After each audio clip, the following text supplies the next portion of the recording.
Hello friends, welcome to our channel. நான் இன்றைக்கி ஒரு சூப்பரான ஒரு கவர்மெண்ட் ஜாப் அப்டேட்டோட வந்திருக்கேன். அதாவது என்ன அப்படின்னு பார்த்தீங்கன்னா, தமிழ்நாடு சீருடை பணியாளர் தேர்வு வாரியத்திலேருந்து ஜாப் நோட்டிஃபிகேஷன் வந்து விட்டுருக்காங்க. இன்றைக்கி தான் வந்து ரிலீஸ் பண்ணியிருக்காங்க. அதாவது என்ன அப்படின்னு பார்த்தீங்கன்னா, 2ஆம் நிலை காவலர், 2ஆம் நிலை சிறை காவலர் மற்றும் தீயணைப்பாளர் இந்த பதவிகளுக்கான தேர்வுகள் தான் வரப்போகுது. நோட்டிஃபிகேஷன் வந்து விட்டுருக்காங்க. 10th படிச்சிருந்தாலே போதும் இந்த வேலைகளுக்கு அப்ளை பண்ணலாம் அப்படின்னு சொல்லியிருக்காங்க. கிட்டத்தட்ட 3644 வேக்கன்சி பக்கம் வந்திருக்கு. ஸோ என்ன டீட்டெயில்ஸ், எப்படி வந்து அப்ளை பண்ணணும், என்னென்ன இடஒதுக்கீடுகள் கொடுத்துருக்காங்க, அதுக்கப்புறம் ஏஜ் ரிலாக்ஸேஷன் என்ன சொல்லியிருக்காங்க, அதுக்கப்புறம் எந்த மாதிரியான டெஸ்ட்டுகள்லாம் இருக்க போகுது, அப்புறம் மெயின் எக்ஸாம் என்ன, எல்லா டீட்டெயில்ஸுமே இந்த வீடியோவில் வந்து நான் ஃபுல்லாக சொல்கிறேன். ஸோ வீடியோவை ஸ்கிப் பண்ணாமல் ஃபுல்லாக பாருங்கள். எப்படி அப்ளை பண்ணணும் எல்லா டீட்டெயில்ஸுமே சொல்கிறேன். வீடியோக்குள்ளே போகிறதுக்கு முன்னாடி இன்றைக்கி தான் நம்ம சேனலை ஃபஸ்ட் டைமாக பார்க்குறீங்க அப்படின்னா, நம்ம சேனலில் குயிக்காக வர இம்பார்ட்டண்ட்டான கவர்மெண்ட் ஜாப் அப்டேட்ஸை டெய்லி போட்டுட்ருக்கோம். ஸோ மறக்காமல் நம்ம சேனலை சப்ஸ்கிரைப் பண்ணி வச்சுக்கோங்க. அடுத்தடுத்த வர கவர்மெண்ட் ஜாப் அப்டேட்ஸ் உங்களுக்கு உடனே வரும். இப்போ வாங்க வீடியோக்குள்ளே போகலாம். அதாவது என்ன அப்படின்னு பார்த்தீங்கன்னா, தமிழ்நாடு சீருடை பணியாளர் தேர்வு வாரியத்திலேருந்து ஜாப் நோட்டிஃபிகேஷன் வந்து விட்டுருக்காங்க. 2ஆம் நிலை காவலர், 2ஆம் நிலை சிறை காவலர், தீயணைப்பாளர் பதவிகளுக்கான பொதுத் தேர்வு 2025 வரப்போகுது. ஓகேங்களா? அதாவது அதுக்கான நோட்டிஃபிகேஷன் வந்து விட்டுருக்காங்க. 21/8/2025 நேற்று தான் வந்து விட்டுருக்காங்க. இன்றைக்கி வந்து ரிஜிஸ்ட்ரேஷன் வந்து ஓப்பன் ஆகியிருக்கு. ஓகேங்களா? இணையவழி விண்ணப்பம் வந்து ஆன்லைனில் நீங்கள் அப்ளை பண்ணுறதுக்கான ரிஜிஸ்ட்ரேஷன் வந்து ஓப்பன் ஆகிருக்கு. எப்போ வந்து முடியுது அப்படின்னு பார்த்தீங்கன்னா, 21/9/2025 அதாவது செப்டம்பர் 21 வந்து முடியுது. ஓகேங்களா? அதுக்கப்புறம் இணையவழியில் சமர்ப்பித்த விண்ணப்பத்தில் திருத்தம் செய்வதற்கான கடைசி தேதி, அதாவது அதுக்கான கடைசி தேதி கொடுத்துருக்காங்க. அதாவது நீங்கள் ஏதாச்சும் ரிஜிஸ்ட்ரேஷனில் வந்து மிஸ்டேக் பண்ணீங்க அப்படின்னா அப்ளிகேஷன் பண்ணுறதுல, அதுக்கு வந்து 25ஆம் வரைக்கும் திருத்தம் செய்வதற்கான கடைசி தேதி வந்து கொடுத்துருக்காங்க. எப்போ வந்து ரிட்டன் எக்ஸாம் நடக்கும் அப்படின்னு பார்த்தீங்கன்னா, நவம்பர் மாதம் 9ஆம். ஓகேங்களா? 9/11/2025 வந்து ரிட்டன் எக்ஸாம் வந்து நடக்கும் அப்படின்னு சொல்லியிருக்காங்க. அதாவது தமிழ்நாடு சீருடை பணியாளர் தேர்வு வாரியம் 2ஆம் நிலை காவலர், 2ஆம் நிலை சிறை காவலர் மற்றும் தீயணைப்பாளர் பதவிகளுக்கான பொதுத் தேர்வு 2025க்கு விண்ணப்பதாரர்களிடமிருந்து இணையவழி விண்ணப்பத்தினை வரவேற்கிறது அப்படின்னு சொல்லியிருக்காங்க. ஓகேங்களா? அதுக்கப்புறம் எத்தனை காலி பணியிடங்கள் இருக்குது அப்படின்னு பார்த்தீங்கன்னா, 3644 + 21 காலி பணியிடங்கள் வந்து இருக்குதுன்னு சொல்லியிருக்காங்க. அதில் வந்து காவல்துறையில் வந்து 2ஆம் நிலை காவலருக்கு 2833 வேக்கன்சியும், சிறை மற்றும் சீர்திருத்த துறையில் 2ஆம் நிலை சிறை காவலருக்கு 180 வேக்கன்சியும், பெண்களுக்கு 38 வேக்கன்சி வந்து ஒதுக்கியிருக்காங்க. அதுக்கப்புறம் தீயணைப்பு மற்றும் மீட்பு பணிகள் துறைக்கு வந்து 631 வேக்கன்சி கொடுத்துருக்காங்க. மொத்தம் 3644 வேக்கன்சி வந்து வந்திருக்கு. ஓகேங்களா? அதுக்கப்புறம் என்னென்னு பார்த்தீங்கன்னா, அதுக்கப்புறம் சிறப்பு ஒதுக்கீடு வந்து என்ன சொல்லியிருக்காங்க அப்படின்னு பார்த்தீங்கன்னா, சார்ந்துள்ள வாரிசுதாரர்களுக்கானது வந்து 2ஆம் நிலை காவலருக்கு 10%, 2ஆம் நிலை சிறை காவலருக்கு 10%, தீயணைப்பாளருக்கு 10% சொல்லியிருக்காங்க. விளையாட்டு வீரர்களுக்கும் ஒதுக்கீடு இருக்குது. மெச்சத்தக்க விளையாட்டு வீரர்களுக்கு 3% ஒதுக்கீடு இருக்குது. காவலருக்கும் 2ஆம் நிலை சிறை காவலருக்கும் தீயணைப்பாளருக்கும் ஒதுக்கீடு இல்லை. அதுக்கப்புறம் முன்னாள் இராணுவத்தினருக்கு எல்லாத்துலேயுமே 5% வந்து ஒதுக்கியிருக்காங்க. அதுக்கப்புறம் ஆதரவற்ற விதவைகளுக்கு வந்து 3% 2 இதில் ஒதுக்கியிருக்காங்க. தீயணைப்பாளருக்கு வந்து போஸ்டிங்கே இல்லை. அதுக்கப்புறம் தமிழ் வழியில் படித்தவர்களுக்கான முன்னுரிமை வந்து 20% வந்து ஒதுக்கியிருக்காங்க. ஓகேங்களா? அதுக்கப்புறம் வந்து என்ன அப்படின்னு பார்த்தீங்கன்னா, இதுக்கான ஊதியம், அதாவது சம்பளம் என்னன்னு பார்த்தீங்கன்னா 18,200லேருந்து 67,100 நிர்ணயிச்சிருக்காங்க. குறைந்தபட்சமாக 10ஆம் வகுப்பு அல்லது அதற்கு இணையான தேர்வில் தேர்ச்சி பெற்றிருக்க வேண்டும் அப்படின்னு சொல்லியிருக்காங்க. ஓகேங்களா? 10th படிச்சிருக்கணும் அப்படின்னு சொல்லியிருக்காங்க. அதுக்கப்புறம் ஏஜ் வந்து என்ன சொல்லியிருக்காங்கன்னு பார்த்தீங்கன்னா, ஓசிக்கு வந்து 18லேருந்து 26 வயசு வரைக்கும் இருக்கணும்னு சொல்லியிருக்காங்க. அதாவது 1/7/2025 அதாவது ஜூலை 1 படி 18 வயசு முடிஞ்சிருக்கணும், 26 வயசுக்குள்ளே இருக்கணும் அப்படின்னு சொல்லியிருக்காங்க. ஓகேங்களா? அதுக்கப்புறம் 1/7/2007க்கு அதுக்குள்ளே பிறந்திருக்க வேண்டும் அப்படின்னு சொல்லியிருக்காங்க. அதாவது 2/7/1999லேருந்து 1/7/2007க்குள்ளே தான் பிறந்திருக்கணும் அப்படின்னு சொல்லியிருக்காங்க. எல்லாத்துக்குமே இந்த இது தான் சொல்லியிருக்காங்க. ஓகேங்களா?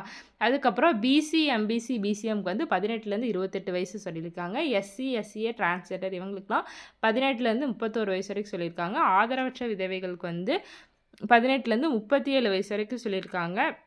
அதுக்கப்புறம் முன்னாள் இராணுவத்தினருக்கு வந்து 18லேருந்து 47 வயசு முடிஞ்சிருக்கணும் அப்படின்னு சொல்லியிருக்காங்க. ஓகேங்களா. அதுக்கப்புறம் இதுக்கான கட்டணம் என்ன அப்படின்னு பார்த்தீங்கன்னா, ரூ. 250 சொல்லியிருக்காங்க. ஓகேங்களா. ஆன்லைன் ஃபீஸ் வந்து ரூ. 250 சொல்லியிருக்காங்க. அதுக்கப்புறம் வகுப்பு வாரியாவும் இடஒதுக்கீடு இருக்குன்னு சொல்லியிருக்காங்க. ஓசிக்கு வந்து 31%, பிசிக்கு வந்து 26.5%, பிசிஎம்க்கு 3.5, எம்பிசி ஆர் டிஎன்சிக்கு 20%, அதுக்கப்புறம் எஸ்சிக்கு 15%, எஸ்சிஏக்கு 3%, எஸ்டிக்கு 1% இடஒதுக்கீடு இருக்குது அப்படின்னு சொல்லியிருக்காங்க.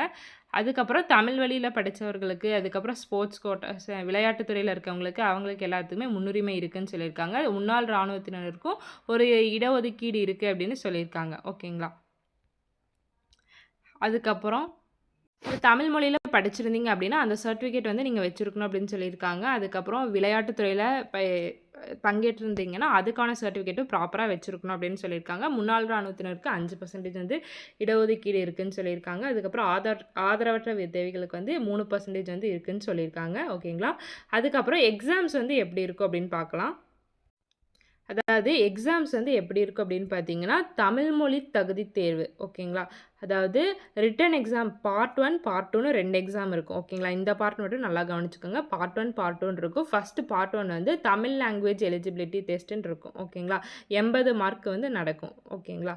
அதுக்கப்புறம் முதன்மை தேர்வு மெயின்ஸ் எக்ஸாம் வந்து பார்ட் 2 வந்து மெயின்ஸ் ரிட்டன் எக்ஸாமாக இருக்கும். 70 மார்க் வந்து இருக்கும். ஓகேங்களா. பொது அறிவு, உளவியல் தொடர்பான கேள்விகள் வந்து கேட்பாங்க அப்படின்னு சொல்லியிருக்காங்க. அதுக்கப்புறம் சான்றிதழ் சரிபார்த்தல் வந்து இருக்கும். ஓகேங்களா. அதாவது சான்றிதழ் சரிபார்த்தல், உடற்கூறு அளத்தல் இதுக்கெல்லாம் மதிப்பெண் வந்து இல்லைன்னு சொல்லியிருக்காங்க. ஆனால் அந்த முன்னாடி இதில் வந்து அவங்க வந்து வேறு விதமாக வந்து கணக்கெடுப்பாங்க அப்படின்னு சொல்லியிருக்காங்க. ஓகேங்களா. உடற்திறன் போட்டிகளுக்கு 24 மதிப்பெண்ணும், சிறப்பு மதிப்பெண்கள் வந்து 6 மதிப்பெண்களும் வச்சுருக்காங்க. ஓகேங்களா. இதில் வந்து நீங்கள் எவ்வளோ ஸ்கோர் பண்ணுறீங்களோ அதை பொறுத்து மாறும். ஓகேங்களா. மொத்தம் வந்து என்னென்ன எக்ஸாம்ஸ் இருக்குது அப்படின்னு சொல்கிறேன், ப்ராப்பராக கேட்டுக்கோங்க. அதாவது ஃபஸ்ட்டு வந்து ரிட்டன் எக்ஸாம் வந்து பார்ட் 1 வந்து தமிழ் லாங்குவேஜ் எலிஜிபிலிட்டி டெஸ்ட்டு அப்படின்னு ஒன்று வந்து நடக்கும். ஓகேங்களா. அதுக்கு அடுத்தது ரிட்டன் எக்ஸாம் 2 வந்து பார்ட் 2 மெயின்ஸாக இருக்கும். ஓகேவா. மெயின்ஸ் ரிட்டன் எக்ஸாமாக இருக்கும்.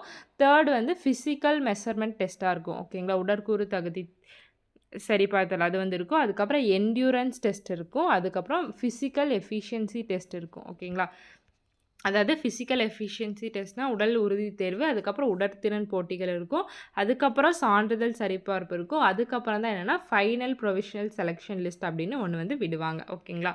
ஸோ இந்த மாதிரியான தேர்வுகள் தான் இருக்கும். அதுக்கப்புறம் தமிழ்மொழி பார்ட் 1 ரிட்டன் எக்ஸாம் வந்து உங்களுக்கு வந்து 10th பேஸ்டு அந்த மாதிரி தான் கேட்பாங்க. பார்ட் 2 மெயின்ஸ் எக்ஸாம் வந்து உளவியல் தொடர்பான கேள்விகளும் பொது அறிவு தொடர்பான கேள்விகளும் கேட்பாங்க அப்படின்னு சொல்லியிருக்காங்க. உளவியல் பொது அறிவு வந்து 45 மதிப்பெண்கள், உளவியல் வந்து 25 மதிப்பெண்கள் இருக்கும் அப்படின்னு சொல்லியிருக்காங்க. அதுக்கப்புறம் இதை வந்து எங்கே வந்து நீங்கள் விண்ணப்பிக்கணும் அப்படின்னு பார்த்தீங்கன்னா, இந்த வெப்சைட் இருக்கு இல்லையா, www.tnusrb.tn.government.in இந்த இணையவழி வெப்சைட்டில் மட்டும்தான் நீங்கள் வந்து விண்ணப்பிக்கணும். மற்றபடி வேறு ஏதாச்சும் போஸ்ட்டு இந்த மாதிரி நீங்கள் அனுப்புனீங்க அப்படின்னா அவங்க வந்து அதெல்லாம் நிராகரிச்சிருவாங்க அப்படின்னு சொல்லியிருக்காங்க. ப்ராப்பராக வந்து உங்களோட மொபைல் நம்பர், ஆக்டிவாக இருக்க மொபைல் நம்பர், இமெயில் ஐடி கொடுத்து நீங்கள் விண்ணப்பிங்க. உங்களோட ஃபோட்டோ என்னென்ன கேட்குறாங்களோ அதை வந்து நீங்கள் ப்ராப்பராக கொடுத்து விண்ணப்பிங்க. அடுத்த வீடியோவில் எப்படி வந்து விண்ணப்பம் வந்து பூர்த்தி செய்யணும் அப்படின்னு நான் வந்து போடுறேன். ஸோ மறக்காமல் இவ்வளோ தான் இந்த டீட்டெயில்ஸ் வந்து கொடுத்துருக்காங்க. தமிழ்நாடு காவல்துறையின் சார்பாக 10வது படிச்சிருந்தாலே தமிழ்நாடு காவல்துறையில் வேலை செய்யலாம் அப்படின்னு கொடுத்துருக்காங்க. ஸோ எக்ஸாம்ஸ் வந்து இருக்குது. இந்த வெப்சைட்டில் போய் நீங்கள் வந்து ப்ராப்பராக விண்ணப்பிச்சுக்கலாம். வேறு ஏதாச்சும் டீட்டெயில்ஸ் வேணும்னா நீங்கள் கமெண்ட்டில் பின் பண்ணுங்கள்.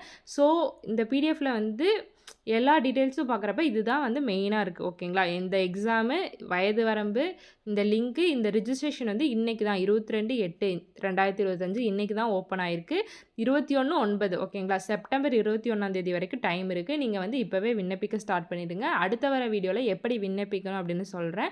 ஸோ மறக்காமல் இந்த மாதிரி வர நிறையா கவர்மெண்ட் ஜாப் அப்டேட்ஸை உடனே தெரிஞ்சுக்கணும் அப்படின்னா மறக்காமல் நம்ம சேனலை சப்ஸ்கிரைப் பண்ணி பெல்லை டேப் பண்ணி வச்சுக்கோங்க. அடுத்தடுத்த வர வீடியோஸ் வந்து உங்களுக்கு யூஸ்ஃபுல்லாக இருக்கும். தேங்க்யூ.